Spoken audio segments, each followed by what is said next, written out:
আসসালামু আলাইকুম।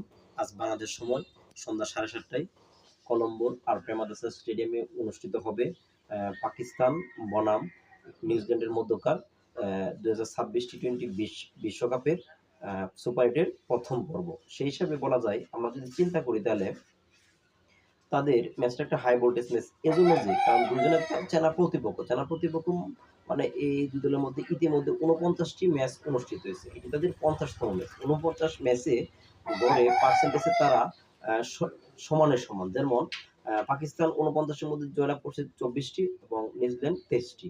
আর ২ টি ম্যাচ পরিত্যক্ত হয়। কিন্তু তাদের সাম্প্রতিক পারফরম্যান্স যদি আমরা চিন্তা করি, সাম্প্রতিক পারফরম্যান্সে নিউজিল্যান্ড সম্প্রতি গত ১৬ টি ম্যাচের মধ্যে নিউজিল্যান্ড জয়লাভ করে ১২ টি আর পাকিস্তান জয়লাভ করে অনলি ৪ টিতে। কিন্তু আবার বিশ্বকাপ ইতিহাস যদি আমরা টি-টোয়েন্টি বিশ্বকাপ ইতিহাস পর্যালোচনা করি, টি-টোয়েন্টি বিশ্বকাপে তাদের মধ্যে বেশ কয়েকটি ম্যাচ অনুষ্ঠিত হয়েছে।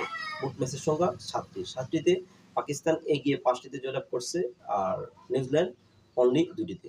আর পাকিস্তান বিশেষ করে সুপার ৮ কিংবা সেমিফাইনালে নিউজিল্যান্ডের বিরুদ্ধে শতভাগ জয় আছে। আর টোটালি এই প্রেমাদাসা পিচে ধীর এবং নিচু পিচে অবশ্যই স্পিন সহায়ক হয়।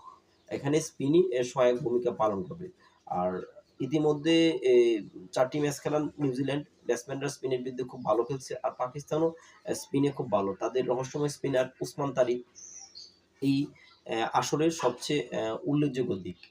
আর যদি আমরা চিন্তা করি তাদের যেই এই পাকিস্তানে আছে ব্যাটসম্যান সাহেবজাদা ফারহান এই মুহূর্তে রানদাতাদের মধ্যে রান সংগ্রহকারীদের মধ্যে প্রথমে আছে একটি সেঞ্চুরি সহ ২২০ রান। আমাদের দুই দলের আমরা প্লেয়ার দেখি কে খেলতে পারে। পাকিস্তানে খেলবে সাহেবজাদা ফারহান, সাইম আইয়ুব, সালমান আলী আগা, বাবর আজম, খাজা নাফে, সাদাব খান, ওসমান খান, মোহাম্মদ নেওয়াজ অথবা ফাহিম আশরাফ। ফাহিম আশরাফ খেলতে পারে। ফাহিম আশরাফ না খেলার সম্ভাবনা বেশি যেহেতু মোহাম্মদ নেওয়াজ স্পিন ভালো। সালমান মির্জা পেসার হিসেবে খেলবো। ওসমান তারিক যার কথা না বললেন, আবরার আহমেদ। এই ২ দলের মধ্যে আবরার আহমেদ খুব ভালো বল করতেছে, ভালো রহস্যময় স্পিনার বলা যায় আবরার আহমেদ, ওসমান তারিক।